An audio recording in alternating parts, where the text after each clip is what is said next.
Continuamos hoy, amigo oyente, nuestro viaje por la primera epístola del apóstol Pedro. En nuestro programa anterior estábamos observando la conducta en el hogar. En realidad estábamos considerando la relación que existe entre el esposo y la esposa. En primer lugar hablamos de una mujer casada con un hombre incrédulo. Luego observamos a un esposo y a una esposa aparentemente creyentes y de la manera en que se tiene que tratar a la esposa. Estamos seguros que dijimos algunas cosas que eran un poquito diferentes de lo que usted está acostumbrado a escuchar, y ahora estamos esperando una reacción, quizá con anticipación con la que un muchacho espera la detonación de un cohete luego de haberse encendido la mecha. Se pone las manos en los oídos y espera la explosión. Hemos estado esperando esa clase de reacción que vamos a recibir de esta porción en particular. Ahora quisiéramos agregar una palabra más. El matrimonio, amigo oyente, es algo que Dios ha dado a la familia humana, no solo a los creyentes o a la nación de Israel.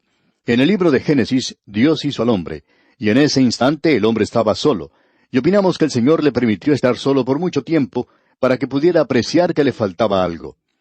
Y luego dice que Dios tomó al hombre, y del hombre hizo a la mujer.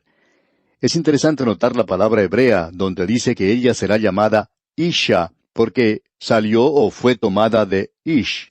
En otras palabras, a ella se le llama la ayuda idónea del hombre, una ayuda adecuada para él. O sea que ella es la otra mitad del hombre. Él era solo la mitad de un hombre, y ella es la otra parte. Ahora, con esto en mente uno puede apreciar que esta relación no es la de un hombre que insiste en tratar a su esposa como si ella fuera un niño, y que ella tiene que obedecerle cada vez que él hable. Ella está allí para ayudarle, ella está allí para ser parte de él, ella está allí para amarle. Él, por su parte, está allí para protegerla, para amarla. Esa es la relación ideal en un matrimonio. Y lo que el apóstol Pedro estaba haciendo aquí es refiriéndose a la esposa que tiene un esposo incrédulo, y no creemos que ella haya sido creyente cuando se casó con este hombre, sino que ella se convirtió después de casada, y trató de ganarle a él para el Señor, no tomando el lugar de un maestro bíblico o el lugar de un testigo, hablando constantemente, sino que su vida ahora tiene que ser un mensaje, y él estará observando muy de cerca todo eso. Luego entramos a la parte donde se habla de la conducta en la iglesia. Estamos avanzando quizá demasiado rápido a través de esta sección en particular, así es que vamos a leer una vez más el versículo 8, que ya leímos en nuestro programa anterior. Esta es la conducta en la iglesia. Dice el versículo 8, «Finalmente, sed todos de un mismo sentir, compasivos, amándoos fraternalmente, misericordiosos, amigables». Lo que el apóstol Pedro está diciendo aquí es que debemos ser del mismo modo de pensar. Tenemos que ser compasivos, tiernos. Tenemos que ser sensibles a lo que es la otra persona. Tenemos que ser amables, y esto se refiere a la actitud y a la acción del creyente entre los demás creyentes. Y en el versículo 9 continúa diciendo, «No devolviendo mal por mal, ni maldición por maldición, sino por el contrario, bendiciendo, sabiendo que fuisteis llamados para que heredaseis bendición». Esta es la forma en que uno tiene que dar la otra mejilla, o sea, cuando otro creyente dice algo malo en contra suya, algo que no es cierto. Bueno, ¿tiene que defenderse uno? No, amigo oyente, tiene que poner eso en las manos del Señor. Él arreglará las cosas por sí mismo. Aquí en el versículo 10 leemos, «Porque el que quiere amar la vida y ver días buenos, refrene su lengua de mal, y sus labios no hablen engaño». Es decir, que uno no debe decepcionar a los demás. Todos nosotros queremos vivir. Desafortunadamente hay muchos creyentes en el presente que no están disfrutando de la vida, no están viviendo la vida completamente, no están sacando de ella todo lo que pueden. Un joven estudiante de medicina dijo en cierta ocasión, «Quisiera que la vida fuera como una naranja para mí, para poder así exprimir cada gota de jugo de ella, viviendo para Dios». Bueno, eso es lo que quiere decir este versículo, porque el que quiere amar la vida, si usted quiere vivir en realidad, aquí tiene la fórmula, aquí tiene la clave para eso. Si usted está constantemente hablando mal de los demás, si usted está hablando cosas engañosas, entonces no hay verdad en usted. Y en el versículo 11 continúa diciendo, «Apártese del mal y haga el bien, busque la paz y sígala». Amigo oyente, el Hijo de Dios no tiene que sentarse sin tomar ninguna acción y parecer piadoso.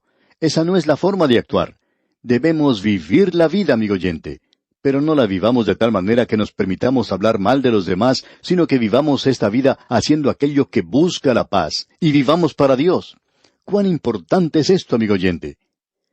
Luego en el versículo 12 de este capítulo 3 de la primera epístola del apóstol Pedro leemos, «Porque los ojos del Señor están sobre los justos, y sus oídos atentos a sus oraciones, pero el rostro del Señor está contra aquellos que hacen el mal».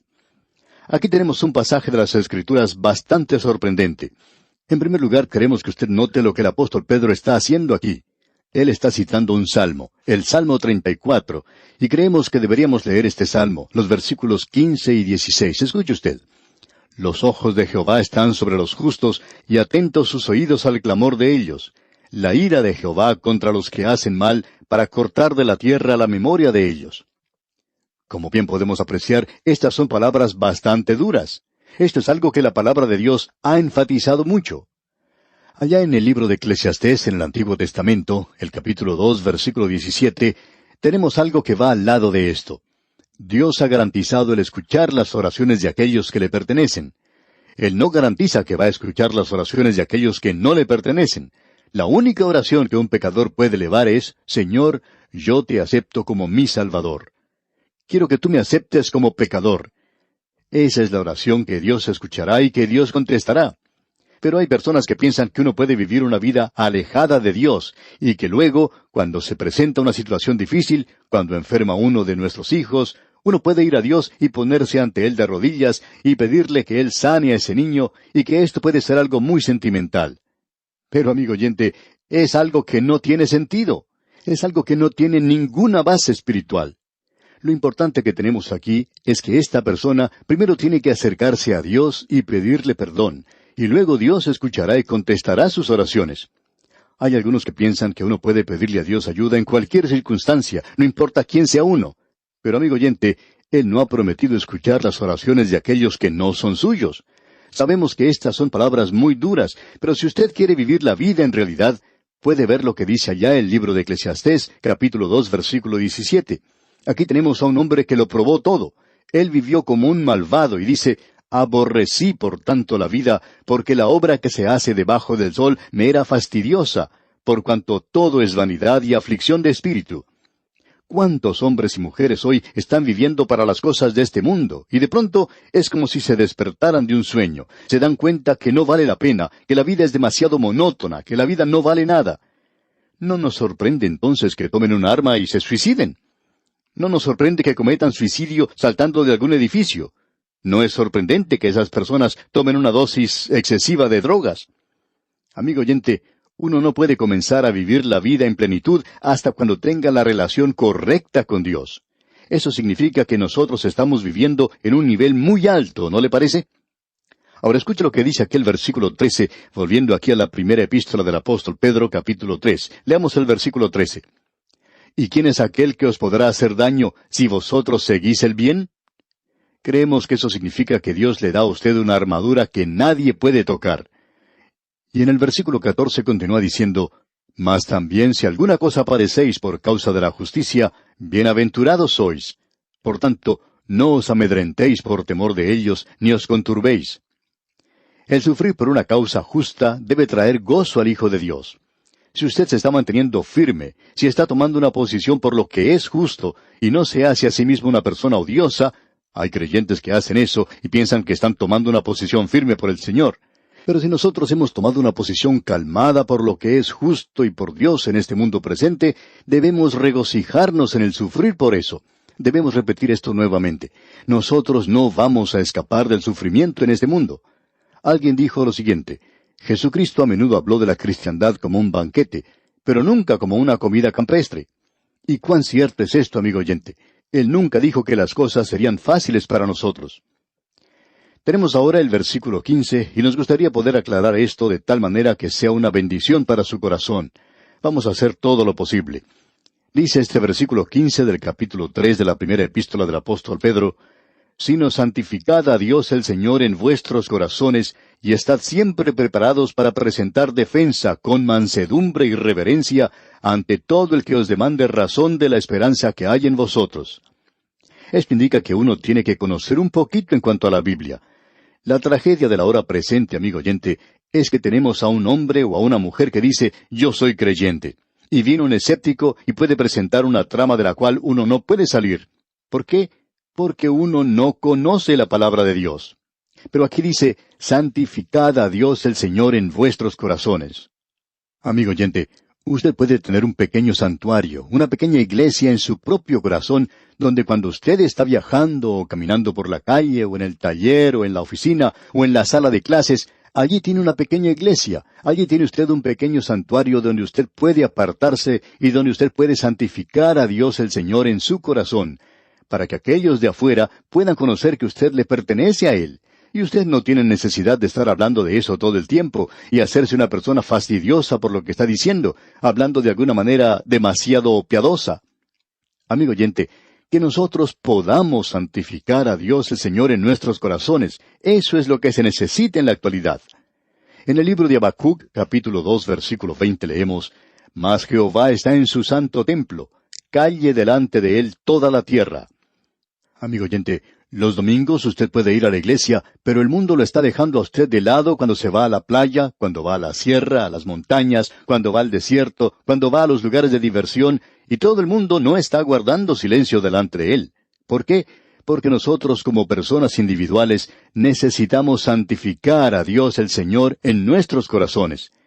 Este es un versículo tremendo, por cierto. Ahora el versículo 16 dice, teniendo buena conciencia, para que en lo que murmuran de vosotros como de malhechores, sean avergonzados los que calumnian vuestra buena conducta en Cristo. Es decir, que debemos estar seguros de que aquellos que hablan mal de nosotros están cometiendo un error. El autor de estos estudios bíblicos, el Dr. J. Vernon McGee, contaba que en una ocasión él era el pastor de una iglesia bastante grande, donde asistían centenares de personas. Y conversando él con otro pastor, comentaba que no tenía oportunidad de defenderse a sí mismo.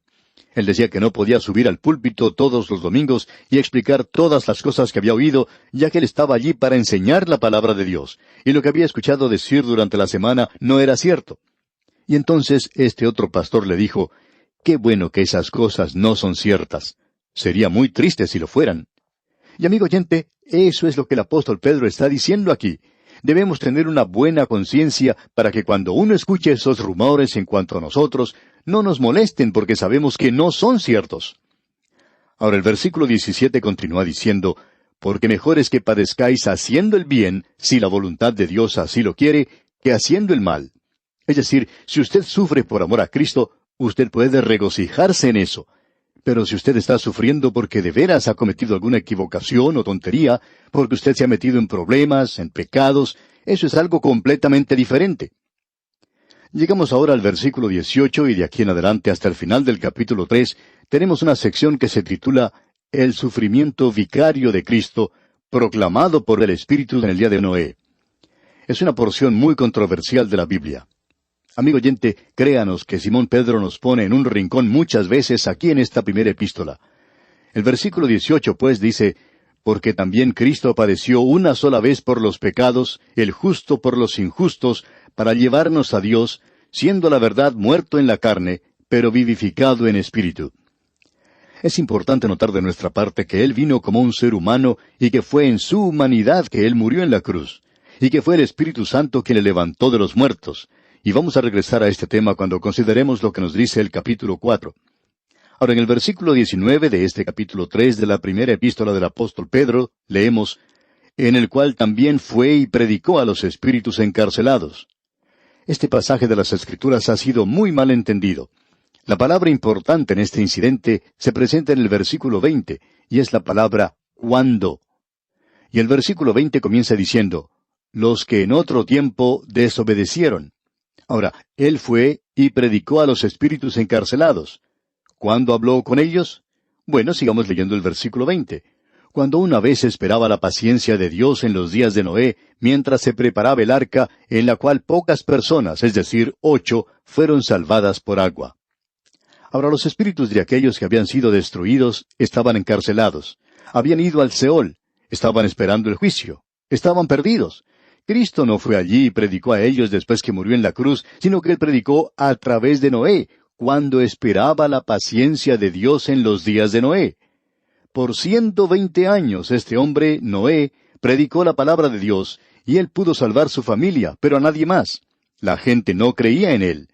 Y fue entonces cuando el Espíritu de Cristo predicó a través de Noé, Y eso es interesante saber, que fue el Espíritu de Cristo quien estaba hablando a través de Noé, y fue en los días de Noé. Pero cuando Cristo murió, ellos estaban encarcelados.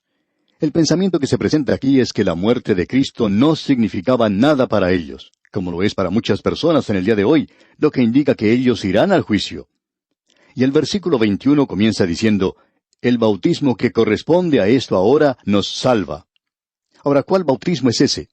No es el bautismo por agua. Este es el bautismo del Espíritu.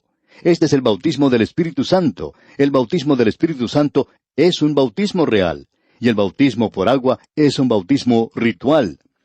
Ahora nosotros creemos en el bautismo por agua. Creemos en el bautismo por inmersión. Pero lo importante de notar aquí es lo siguiente, que este es el bautismo del Espíritu Santo. Esto es lo que le coloca a usted, amigo oyente, en el cuerpo de los creyentes. Y el versículo 21 completo dice, el bautismo que corresponde a esto ahora nos salva, no quitando las inmundicias de la carne, sino como la aspiración de una buena conciencia hacia Dios por la resurrección de Jesucristo. Es decir, una fe en la resurrección de Jesucristo que produce la obra del Espíritu Santo en su vida y la regenera.